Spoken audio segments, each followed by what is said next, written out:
안녕하세요. 오늘도 사연 살롱을 찾아주셔서 감사합니다.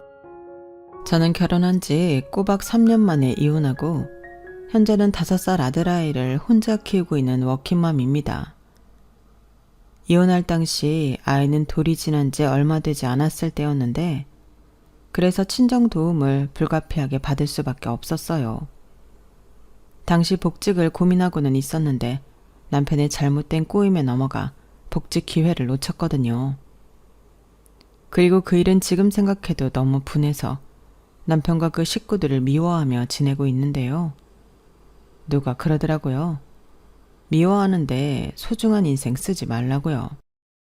하지만 미움도 너무 심하면 스스로 멈추기가 힘이 드는데 저는 이렇게 사연을 씀으로써 미워하는 마음을 좀 내려놓고 싶은 마음이네요. 그럼 지금부터 짧았지만 거지 같기만 했던 제 이혼 사연을 소개해 볼게요. 저와 남편은 같은 대학 동아리 선후배로 처음 알게 된 사이였어요. 그때는 그냥 선배고 후배고 별 감정 없이 지냈었는데 졸업 후 우연히 사회에서 다시 만나 전에 없던 감정을 싹 틔우게 된 케이스였죠. 그리고 그렇게 붙은 스파크는 대단했는데 인정하기 싫지만 제가 많이 남편을 좋아했어요. 전에는 그냥 후배 잘 챙기는 선배라고 생각했는데 연애 대상으로 만나보니 남편은 요즘 보기 드문 매너가 아주 훌륭한 사람이었어요. 늘 먼저 저를 챙겼고 차에 탈 때 차 문 열어주고 혹여 제가 부딪힐까 끝까지 손을 놓지 않았는데 제 주변에서도 감탄할 정도로 남편은 무의식 중에도 매너가 참 좋았어요. 그러니 연애를 하는 동안에 늘 에스코트를 받는 기분이 들어 좋았는데 사실 그동안은 그런 대접을 받아보지 못했어요. 그 이유는 제가 주로 저를 좋아해주는 남자를 만나기보다 제가 좋아하는 남자를 만나 제가 더 무언가 해주지 못해 안달이었는데 남편은 확연하게 달랐어요. 심지어 좋아하기는 내가 더 좋아하는 것 같은데 남편은 늘 제가 자존심이 상하는 일이 없도록 배려를 해줬고 저는 그런 배려가 너무 좋아서 연애 1년 만에 이 남자라면 결혼할 수도 있다는 생각을 하게 되었죠. 그즈음 제 친구들이 무슨 약속이라도 한 듯 하나 둘 시집을 가기 시작했는데 괜히 부럽더라고요. 그리하여 저희는 짧다고 하면 짧은 2년 만에 결혼을 하게 되었는데요. 그냥 이 남자를 놓칠까봐 서둘러서 하게 됐어요. 그만큼 제가 남편을 좋아했던 거죠. 그리고 저보다 3살이 많았던 남편은 나이도 있었고 제가 결혼 이야기를 꺼냈을 때 그 말을 기다렸다는 듯 반겼는데 그러니 더 시간 끌 이유도 없이 결혼까지 스피디하게 진행했어요. 그리고 이젠 연인 사이가 아닌 부부가 된 우리는 행복한 신혼생활을 보냈는데요. 남편은 집안의 장남으로 가족들에게도 무척이나 잘하는 사람이었죠. 심지어 결혼해 생긴 장인 장모에게도 참 잘했는데 그래서 저희 부모님도 남편을 많이 좋아했어요. 특히 저희 아빠가 아들 같은 사이를 얻었다며 정말 많이 좋아하셨는데 저희는 딸만 둘인 집이라 아빠가 늘 아들 타령을 했어요. 그래서인지 사위를 아들처럼 생각하고 싶어 했는데 그에 반면 시댁은 저보다 더 2살이나 더 어린 시누이가 있었어요. 그러니까 시댁은 1남 1녀 남매가 있었는데 시누는 뭐랄까 같은 여자가 봐도 좀 위태위태 보였어요. 왜 그냥 하루만 사는 사람들 있잖아요. 딱히 시집을 가고 싶어 하지도 않았고 그렇다고 일 욕심도 없어서 조금만 힘들어도 회사를 그만뒀는데 다행이라고 해야 할까요? 인물이 반반해서 신우를 쫓아다니는 남자들은 많았어요. 그러니 그 남자들이 자발적으로 지갑을 열어 신우 생활비를 대주다시피 했는데 신우도 딱히 싫은 티를 내지 않더라고요. 다만 시부모님은 저거 저러다 덜컥 애라도 만들어 오면 어쩌나. 나는 맨날 전전긍긍한다 라며 걱정이 많으셨는데요.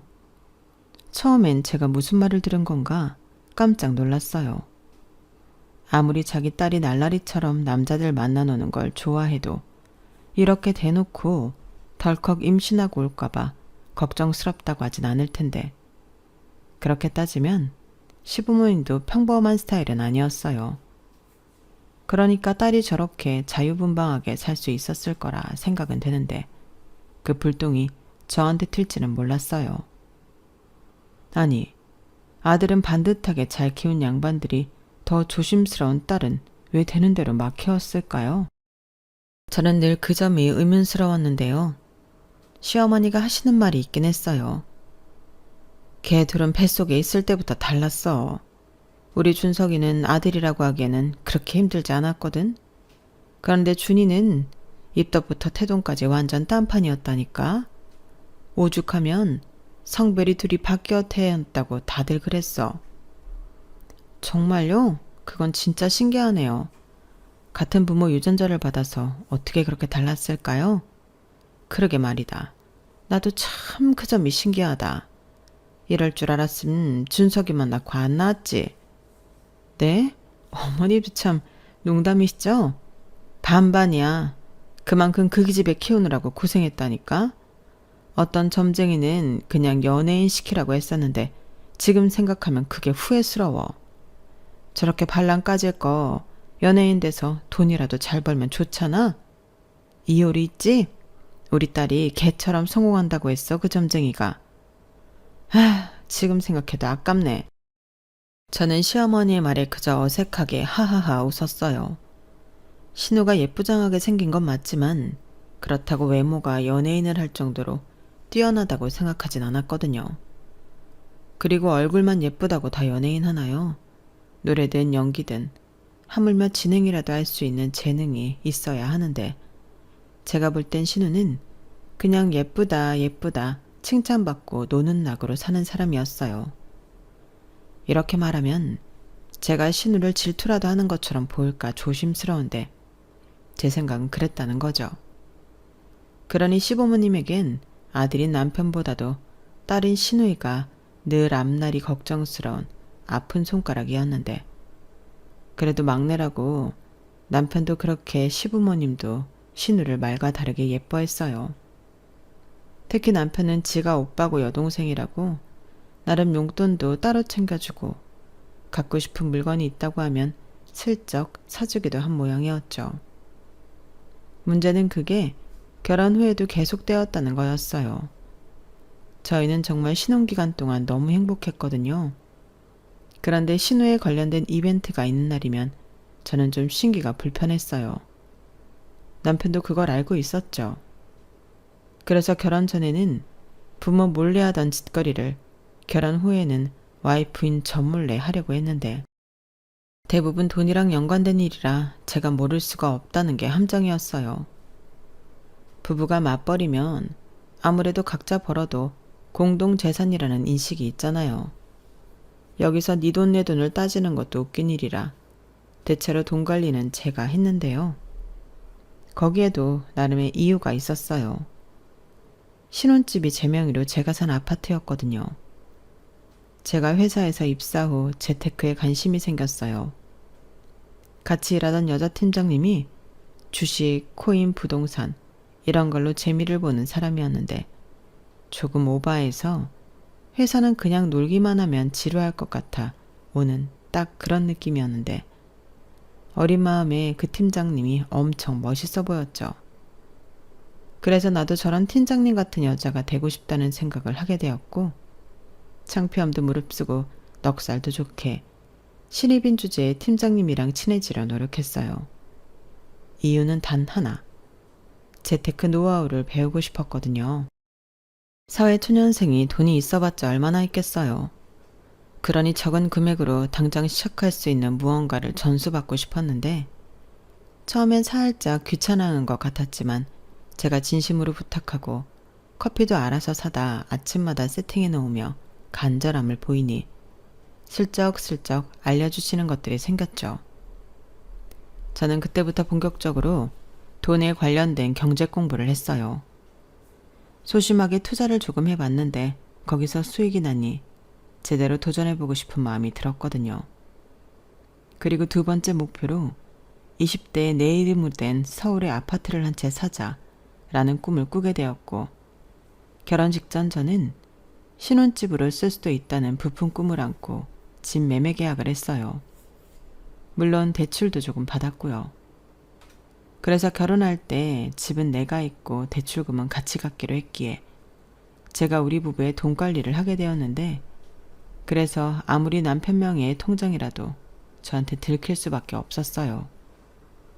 그러니 남편은 티나지 않게 하려고 카드깡을 하거나 자기 카드로 신혼물건을 사줬는데, 아무리 그렇다고 해도 제 손바닥 아니었어요. 제가 남편 카드 사용 내역도 다 체크하고 있었거든요. 물론 남편 몰래 하고 있었기 때문에 본인은 몰랐을 테지만, 남편이 어디에 카드를 긁고 다니는지 저는 궁금했기에 카드 내역을 보는 걸 멈출 생각이 없었죠. 그리고 사용처 금액이 유달리 튀는 것들은 거의 100% 신우한테 들어간 것들이었는데요. 처음 몇 번은 눈 감아줬지만 카드 대금이 나날이 불어나 저는 말하지 않을 수가 없었어요. 자기야, 자기 카드로 아가씨 뭐 자주 사줘? 카드값이 계속 많이 나와. 사용처도 전부 백화점 아니면 아울렛인데 여긴 언제 갔다 온 거야?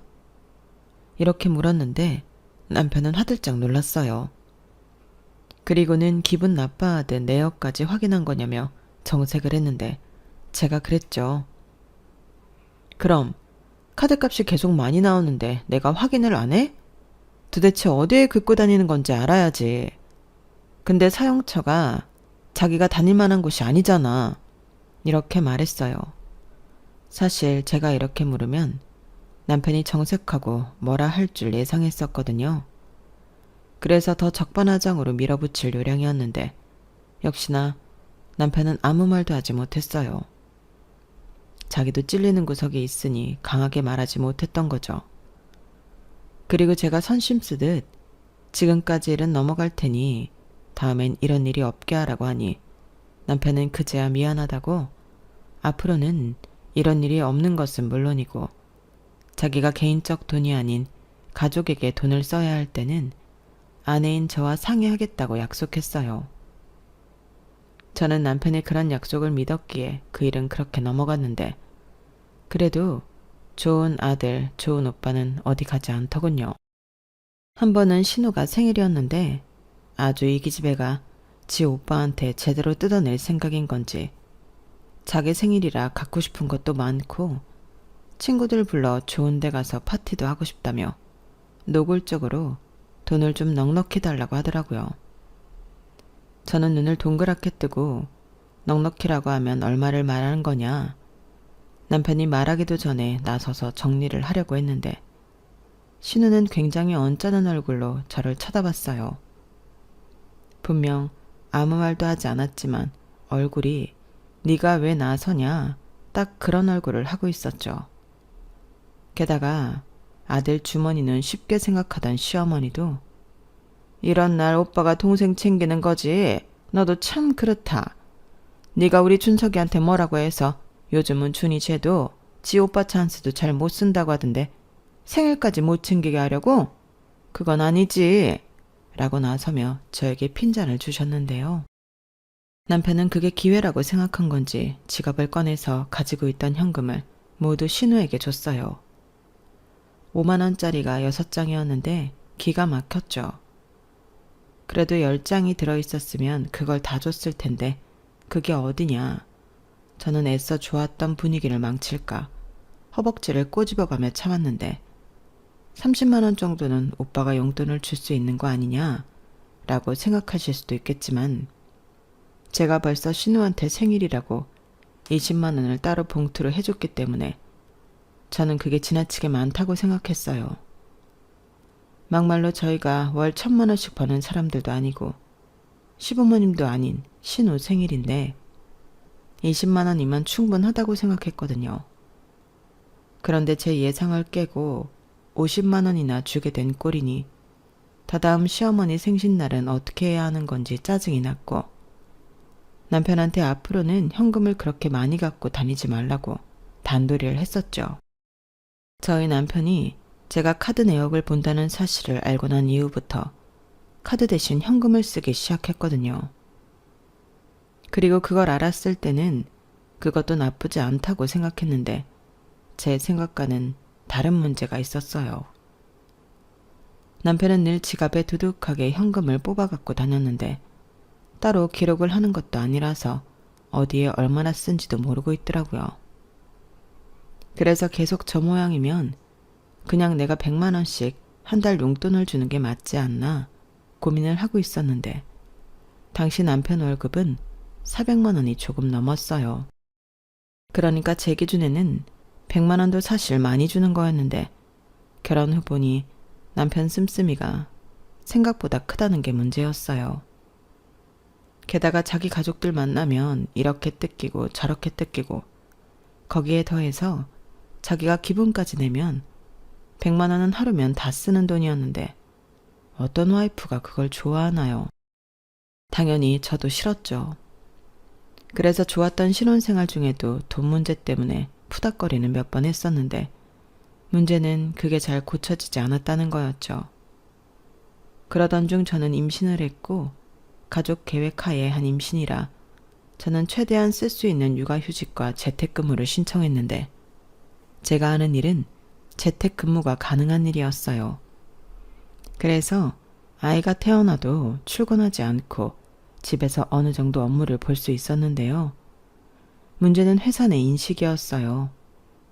어쩌다 한번 쓰는 거면 몰라도 아예 출근을 하지 않고 1년가량 재택근무를 하려고 보니 말이 많은 거 있죠.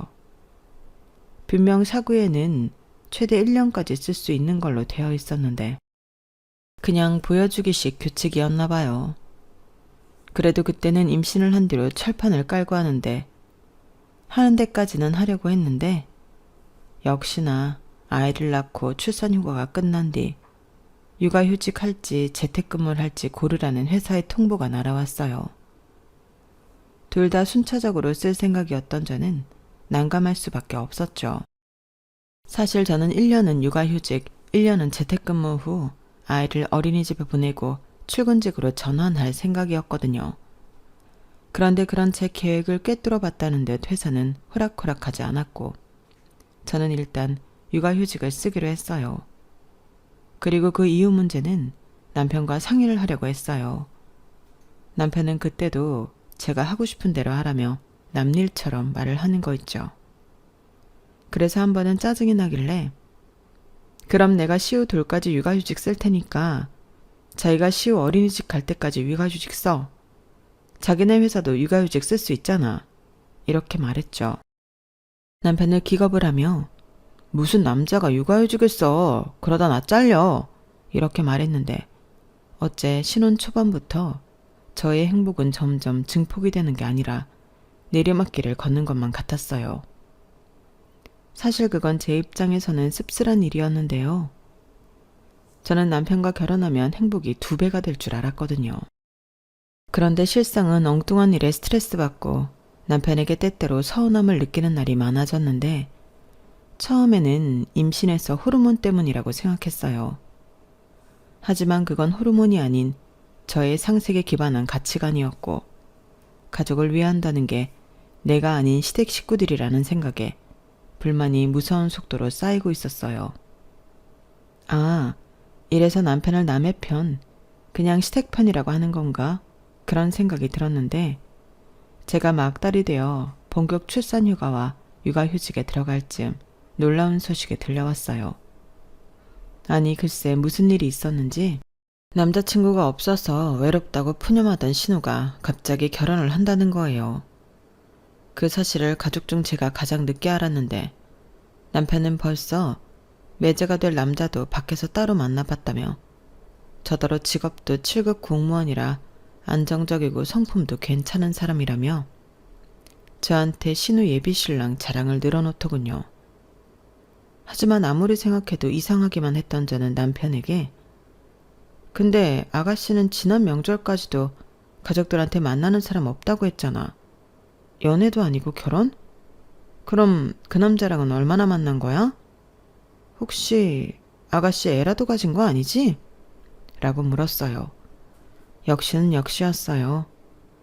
나이트클럽에서 만난 남자와 하룻밤의 불장난으로 두 사람은 결혼까지 하게 된 거였는데 예전 시어머님이 걱정하던 일이 현실로 벌어진 거죠. 그리고 그 상대 남자는 술김이라 기억도 잘 나지 않는다고 하더군요. 시부모님이 그딴 말이 어딨냐고 그 남자가 일하는 관공서까지 쫓아가 뒤집어 놓고 왔다고 했어요. 그러니 그 남자가 공무원인 것도 그렇고 당연히 그런 소란 같은 게 위에까지 보고가 되어 문제가 되었나 보던데 또 저희 시어머니가 원래 은근 협박을 잘하는 스타일이라 그 남자가 어지간히 괴로웠을 거라 짐작이 되었죠. 그리고 시어머니는 계속 자기 딸 인생 망쳐놓고 네가 공무원질을 계속할 수 있을 것 같냐며 대한민국 어디서도 공무원질 더는 못하게 개망신을 시켜주겠다고 제대로 협박을 한 모양이었어요. 결국 그 남자는 울며 겨자먹기식으로 신우한테 깨어 장가를 가게 되었어요. 거기에 사돈이들 그 집 부모님도 당신 아들이 책임질 일을 했으니 어쩔 수 있냐 알겠다며 내키진 않지만 아이를 가진 신우를 며느리로 삼기로 한 그런 분위기 같았죠. 결혼식 때 보니 그쪽 시어머니는 신우를 별로 좋아하지 않는 게 저까지 느껴질 정도였어요. 그러니 아무리 천하의 분위기 파악 못하는 신우도 그런 시어머니의 눈치는 보는 것 같았는데 그 결혼식장에서 입이 찢어지게 좋아하는 사람들은 남편과 시부모님밖에 없었어요. 그도 그럴 게 우리 쪽 친척들도 놀기만 좋아하는 신우가 무슨 재주로 9급도 아닌 7급 공무원을 낚았냐며 감탄을 자아냈는데 시부모님은 그 모습에 더 어깨가 으쓱하신 것 같았어요. 그런데요. 출산일이 임박했던 저는 오늘 당장이라도 진통이 올 수도 있는 상황 속에서 치르는 신우 결혼식이 마냥 달갑지만은 않더군요. 그래도 어쩔 수 없이 참석은 했지만 기분은 별로 좋지 않았어요. 서 있는 것도 불편하고 앉아 있는 것도 불편한데 주변에는 온통 신경 써야 하는 사람들 뿐이니 죽을 맛인 거 있죠. 하지만 남편은 자기네 식구들 챙기느라 그런 자기 와이프를 챙길 생각을 전혀 하지도 못했고 저 혼자 외롭게 끙끙 앓으며 식은땀을 흘렸는데 그래서 신우 결혼 사진 속에 저는 혼이 거의 빠진 모습이었어요. 그런데 나중에 시어머니가 사진 속 제 표정이 썩어 있다며 뭐라고 하셨는데 기가 막혔죠. 그리고 저는 정확히 이틀 뒤 아들 시우를 낳았는데요. 각오는 했지만 지옥의 문이 열렸어요. 조리원에 2주 있는 사이 신우는 신혼여행도 다녀왔고 집들이도 모두 마쳤다는데 뭐 말로는 언니 어떡하죠? 아무래도 언니 조리원에 있는 동안 집들이를 해야 할 것 같은데 미안해요. 대신 우리는 나중에 좋은 데 가서 밥 먹어요. 라고 말뿐인 사과를 했는데 지도 저도 별로 아쉬운 마음은 하나도 없었죠. 그렇게 저는 어차피 육아휴직이 바로 시작이 되는 터라 신생아와 초보 엄마의 어설픈 육아가 시작되었는데요. 애도 울고 저도 울고 매일 장난이 아니었어요. 하루 16시간씩 컴퓨터 키보드를 쳐도 멀쩡했던 제 손목은 2달 만에 망가져버려서 주말이면 한의원에 출석해야만 버틸 수 있는 지경이 돼버렸거든요. 거기에 아들이라 그런지 몸무게도 무섭게 늘어나 안을 때마다 힘이 들었는데 제가 잘못 기를 들인 건지 아이는 등에 센서라도 달린 듯 바닥에 내려놓으면 울어서 늘 안고 다녔죠. 그래도 남편도 도와준다고 애는 많이 쓰긴 했는데 유감스럽게도 큰 도움은 되지 않았어요. 다른 집 아빠들은 그렇게 육아에 도움이 많이 된다고 하던데 이 인간은 의욕만 실력을 앞설 뿐 일만 배로 만들어주는 최악의 육아동지였다니까요. 그러니 아들아이 1년 동안은 순전히 제가 저를 갈아 아이를 키웠는데 그때 깨달았어요. 엄마는 아이를 낳는다고 되는 게 아니라 키우면서 된다는 걸요. 저희 아기가 돌이 되어 갈 즈음 제가 힘들게 간 그 길을 신우도 걷고 있었는데요. 그 집은 시어머니가 거의 매일 출근해서 애를 본다 하더군요. 신우는 딸을 낳았는데 그 딸도 순하지는 않아서 어지간히 애를 먹인다고 하더라고요. 게다가 밤낮이 바뀌어 밤이면 그렇게 울어제낀다고 했는데 그때 처음으로 신우가 짠하게 느껴지던 것 있죠. 하지만 이내 그 시간이 지나면 좀 철이 들겠구나 그런 생각도 하는 저였는데 그땐 몰랐어요. 아무 상관없다고 생각하던 신우의 딸이 제 이혼에 큰 영향을 미칠 줄을요. 저는 아들 시우의 돌잔치를 끝으로 복직을 고민하고 있었어요. 더 이상 육아휴직은 쓸 수 없었고 사직이냐 복직이냐 선택을 해야 했는데 당연히 제 선택은 복직이었어요. 하지만 이제 돌이 지난 어린아이를 어린이집이라는 곳에 보내려고 하니 그것도 영 마음이 놓이지 않았는데 1년 동안, 아니 뱃속에 있을 때부터 떨어진 적이 없던 모자지간이라 그런지 제 마음은 매일매일이 우울함 그 자체였어요. 그래서 솔직히 주변 식구들을 잘 챙기지 못했는데 그때 저희 친정 아빠가 크게 아프시다는 것도 나중에 알게 되어 너무 죄송했어요. 여동생이 아빠가 말하지 말라고 해서 말을 못했다고 했는데 그래도 눈치를 채지 못한 제 잘못 같아 한동안 마음이 좋지 않았거든요. 그리고 저는 신우가 그새 이혼을 했다는 것도 몰랐는데요. 사실 그게 더 충격이긴 했죠. 그 뒤를 제가 이을지 모르고 저는 막연하게 결혼한 지 얼마나 됐다고 벌써 이혼을 했어? 그리고 애는 그 어린애를 어떻게 키우려고? 그렇게 오지랖을 떨며 남의 일처럼 생각했는데 그건 결코 남의 일이 아니었어요. 물론 신우가 남이 아니니 남의 일이 아닌 건 맞긴 한데 그 불똥이 저한테 튈 줄 몰랐던 거죠. 그리고 한 번은 지나가는 말로 제가 아들 시우를 보며 아, 이 어린 걸 어떻게 두고 회사에 가지? 라고 한 적이 있었는데 그때 남편이 그러는 겁니다. 그럼 복직하지 말고 이참에 우리 둘째 가질까? 우리 원래도 애는 둘 정도 낳자고 했잖아. 저는 솔직히 그 말에 조금 놀랐어요. 왜냐하면 육아에는 전혀 도움이 되지 않는 남편이 할 소리가 아니라고 생각했거든요.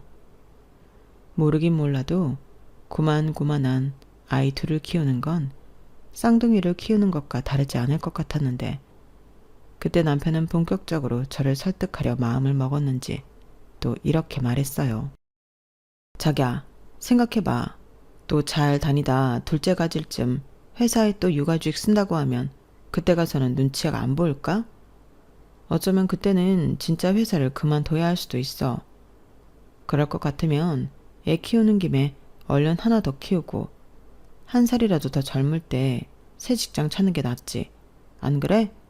라고 하더라고요. 솔직히 그 말은 솔깃했죠. 남편 말이 전부 맞는 소리 같았거든요. 저는 이왕이면 둘째가 첫째보다 2살에서 3살 나이 차이가 좋다고 생각했는데 그때는 초보 엄마 딱지를 떼서 그런지 어차피 힘든데 하나 키우나 둘 키우나 조금 더 힘든 차이지 않을까? 뭘 모르는 생각을 했어요. 그리고 육아는 체력이라는 점을 고려해 남편 말처럼 그냥 이참에 둘째를 갖고 둘째가 3살이 될 쯤 새 직장을 알아보는 게 어떨까 고민에 빠졌어요. 그 기간 동안 저는 자격증도 따고 해보고 싶은 것도 많았어요. 그리고 그때는 지금 하는 일이 아닌 다른 일에 도전하고 싶다는 생각을 했는데 남편이 그래도 가장으로 능력이 없는 사람이 아니니 그래보자 하는 생각이 들었죠. 어차피 저희는 그때 집 대출금도 다 갚아 집 걱정도 없었는데요. 생각을 바꾸니 둘째를 안 가질 이유가 없었어요. 그래서 남편에게 그럼 그러자고 회사에 사직서도 내고 둘째 계획을 세웠는데요. 모든 합의가 끝났음에도 한 달이 넘도록 남편은 저와 잠자리를 할 생각이 없더군요. 저는 이상하고 답답해서 짜증이 났어요. 지금 뭐 하자는 거야? 마음이 바뀌기라도 했어? 둘째 갖자고 해서 사직서까지 냈는데 누가 마음 바뀌었대. 그냥 나는 좀 생각을 해보려고 했던 거야. 생각? 이제 와서? 지금 사람 가지고 놀려? 그래, 후회 안 하지. 나중에 나 때문이라고 나 원망하면 안 된다. 그때 알아차려야 했어요. 솔직히 둘째를 가졌다고 애 아빠인 남편을 원망할 일이 뭐가 있겠어요. 그런데 남편은 그렇게 말하고 다음날 갑자기 신우아이를 데리고 왔는데 아주 입이 귀에 걸렸더라고요. 저는 왜 갑자기 조카를 데리고 왔냐 물었는데 그때 남편이 뭐라고 한 줄 아세요? 그 애가 저희 둘째라는 거예요. 진짜 황당해서 말이 나오지 않았는데 이 인간은 저더러 혜진이 우리 호적에 올려서 우리 둘째를 키우자. 이왕이면 남매가 좋잖아.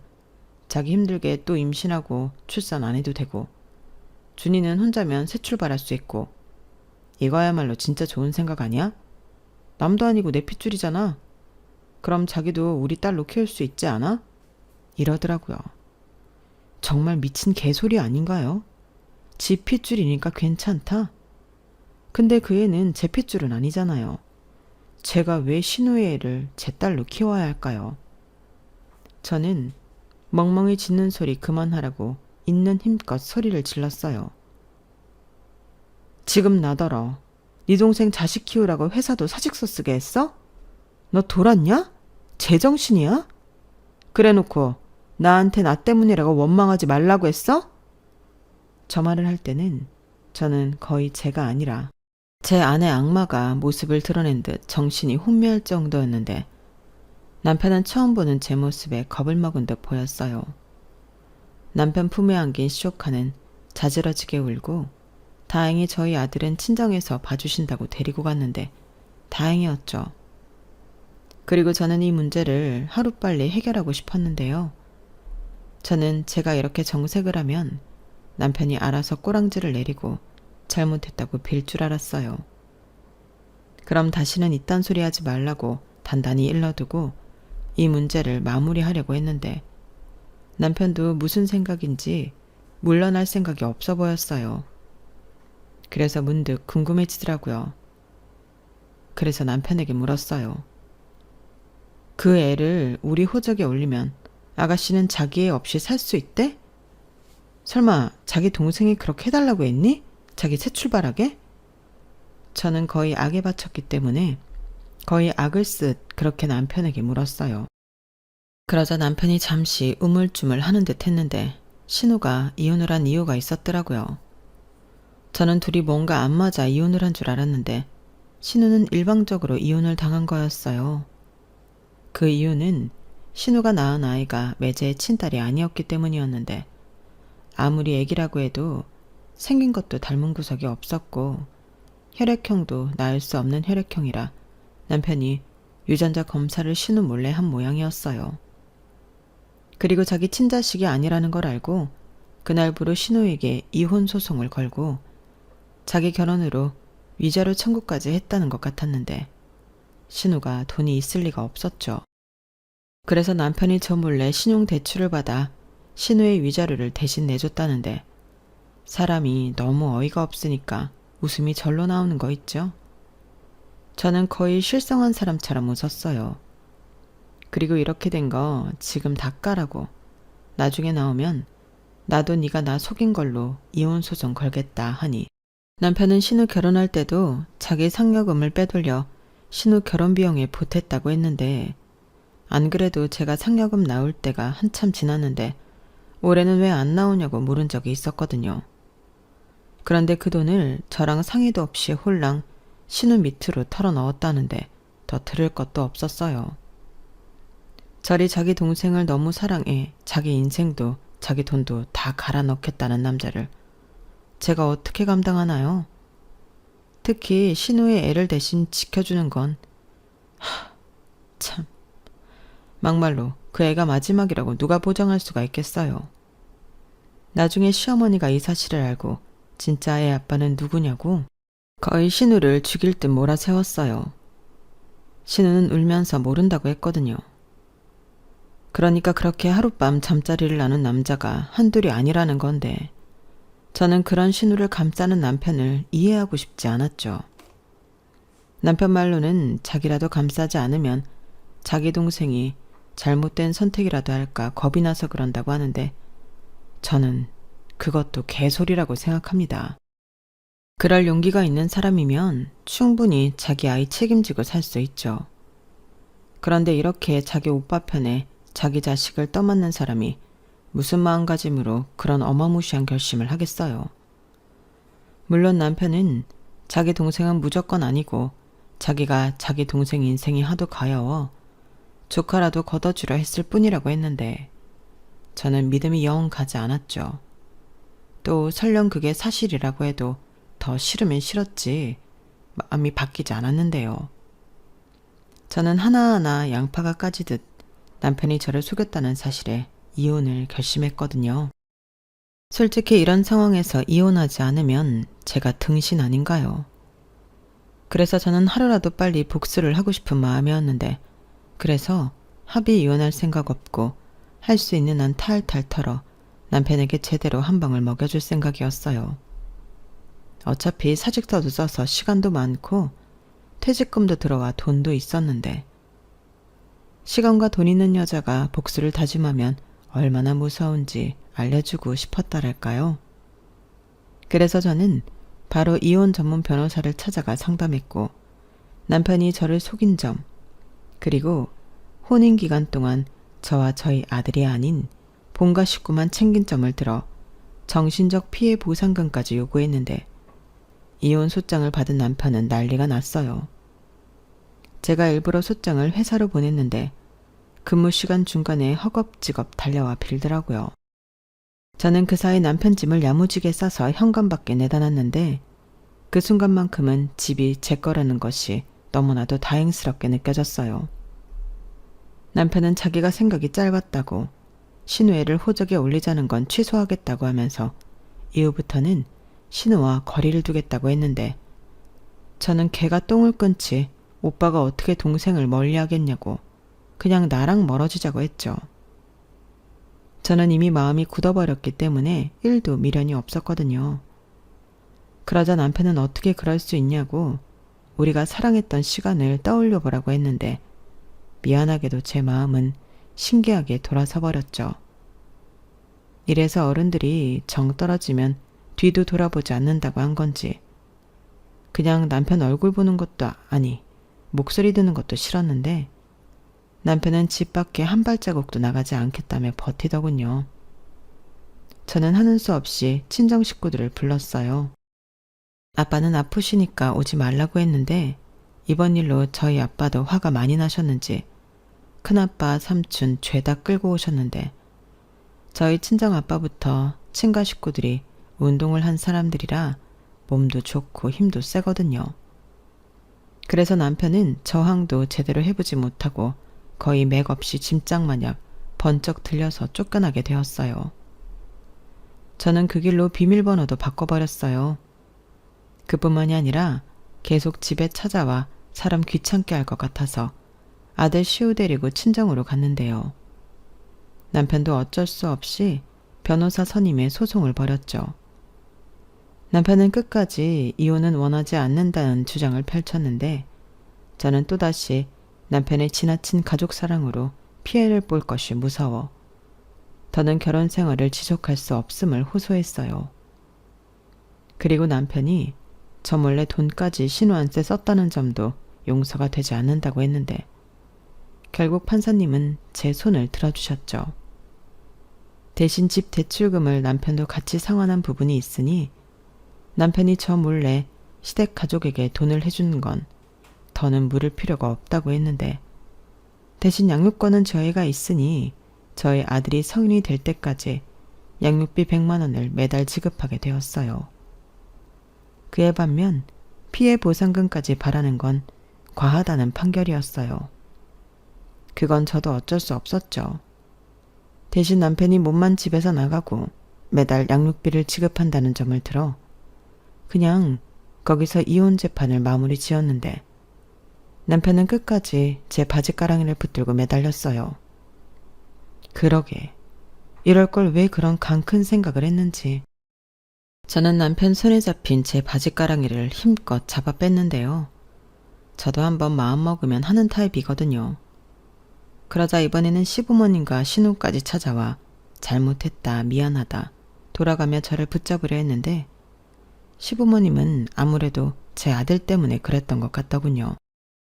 자기네 데릴 일 장손인데 제가 데리고 간다고 하니 난리가 난 거예요. 그래서 내 아들한테 그러지 말고 신우가 난 손주한테 그러시라고 이젠 남편까지 돌려드리니 온 가족이 신우 애를 잘 키워보라고 했는데요. 제 말이 좀 약이 올랐나 봅니다. 시어머니가 갑자기 자기 옷을 막 벗고 머리도 풀고 쌩 난리가 났는데 사람들이 다 쳐다보고 난리도 아니었어요. 아마 속아서 결혼까지 한 공무원이었던 전 심해부한테도 저런 모습으로 협박을 한 거였겠죠. 하지만 저는 그 모습에 쫄지 않고 바로 112에 신고를 했는데 역시 경찰을 부르니 언제 그랬냐는 듯 다시 옷을 주워 입고 멀쩡한 사람으로 돌아오더군요. 정말 어이가 없었어요. 하지만 그 추태를 본 사람이 어디 한두 사람인가요? 결국 시어머니는 경찰서에 가게 되었고 2번 다시 또 저를 위협하면 그때는 접근 금지 신청을 할 수 있다고 친절하게 알려주셨는데 그 소리는 또 무서웠나 봐요. 다행히 그날 그 난동 이후 그 집 사람들은 저한테 연락도 하지 않고 찾아오지도 않게 되었는데 남편만 양육비 보낼 때 비굴하게 매달릴 뿐이었죠. 하지만 저는 지금까지도 그 어떤 메시지에도 답장을 해준 적이 없었는데 아들 시우가 보고 싶다고 해도 저희 엄마가 아들애만 데리고 나가 보여줄 뿐이었어요. 그리고 저는 살던 집을 팔고 친정으로 들어갔는데요. 아무래도 제가 일을 하려면 아이를 봐줄 사람이 필요하니 어쩔 수 없었죠. 그리하여 못난 자식 때문에 저희 엄마가 다니던 회사도 그만두고 아이를 맡아주시게 되었어요. 엄마는 아빠도 돌보고 저희 아들도 돌보고 고생을 많이 하셨어요. 그래서 하루라도 빨리 취직하려 열심히 발로 뛰고 노력했는데요. 다행히 취직은 금방 됐죠. 전에 다니던 회사에서 친하게 지냈던 팀장님이 소개해준 곳이 있었거든요. 정말 저한테는 은인과도 같은 분이신데 지금까지 그 회사를 아주 잘 다니고 있습니다. 제가 전에 다니던 회사에서는 조금 실망하고 다른 일을 하고 싶어 했다는 걸 안 팀장님이 새로운 도전을 할 수 있도록 좋은 곳을 소개해 주셨거든요. 그 덕에 저는 참 바쁘게 살 수밖에 없었는데 마음은 늘 신나고 행복했어요. 그리고 연봉도 전에 다니던 회사보다 많이 받았는데 월급의 절반 이상은 전부 엄마에게 드렸죠. 아무래도 제가 지금 가장 고맙고 신세지는 사람이 엄마인지라 저는 엄마의 잃어버린 월급을 찾아주고 싶었어요. 물론 엄마는 됐어. 내가 뭐 남도 아니고 내 손자 보는데 무슨 돈을 받니? 라고 했지만 저는 따박따박 엄마 통장에 돈을 보내드리고 있고 엄마가 잘 키워준 덕에 저희 아들을 건강하고 사랑스럽게 잘 크고 있답니다. 전에 살던 아파트를 팔 때 집값이 꽤 올라 차익도 봤는데 그래서 작년에 친정 바로 옆 아파트로 이사도 갔어요. 아무래도 저녁 시간만큼은 엄마가 푹 쉴 수 있도록 우리가 나가는 게 좋을 것 같았는데 아빠가 잘했다고 하더라고요. 다행히 아빠도 지금은 많이 건강이 호전되어 이젠 예전처럼 2분이 산책도 나가고 주말엔 가까운 곳에 나들이도 나가곤 하는데 부디 제가 더 열심히 벌어서 많은 효도를 할 수 있도록 저희 부모님이 오래오래 건강하셨으면 좋겠어요. 제 동생은 저를 보더니 결혼할 생각이 전혀 없다며 지금은 독일에 가서 공부와 일을 병행하고 있는데 본보기를 보여줘야 할 언니가 나쁜 영향을 끼친 건 아닐까 미안한 마음도 있지만 자기 인생 멋지게 살고 있는 동생 모습을 보면 아이러니하지만 제가 잘한 것 같은 기분도 드는데 어찌됐든 동생이 원하는 행복을 누렸으면 좋겠네요. 아울러 자기 가족만 끔찍했던 남편과 딸 하나 잘못 둬서 골치 아픈 그 집구석이 사는 동안 내내 소란스럽길 바라며 제 이야기는 여기서 마무리하도록 하겠습니다. 혹 제가 좀 지나쳤다 생각하시는 분들도 계실 수 있을 것 같아 사족을 좀 붙이자면 저는 그냥 그런 생각을 하는 남자랑 사는 게 싫었어요. 그게 이유라면 저에게 진짜 큰 이유인데 저는 제 선택을 후회하지 않습니다. 사실 후회할 게 하나도 없거든요. 회사 생활도 더 나아졌고 경제 사정도 더 좋아졌는데 제가 무엇을 후회하겠어요? 다만 우리 아들이 아빠 없이 자라 상처받고 힘든 일이 생길까. 그 점이 가장 큰 걱정거리인데 앞으로 제가 아빠 몫까지 더 열심히 살아야죠. 엄마는 강하다고 했으니 제 아들을 위해 진짜 강한 엄마가 되어보려 합니다. 그러니 저더러 잘했다 칭찬 많이 해주세요. 칭찬을 받으면 진짜 힘이 많이 날 것 같거든요. 그럼 이상 제 사연은 여기서 줄이겠습니다. 지금까지 제 이야기 귀 기울여 주셔서 감사드리고요. 항상 건강하시고 매일매일 행복하세요. 여러분들의 행복을 기원하면서 저는 이만 물러가겠습니다. 안녕히 계세요. 여러분, 사연 댓글에 응원과 현명한 조언 부탁드려요. 좋아요와 구독은 저에게 큰 힘이 됩니다. 오늘도 좋은 일 가득하세요.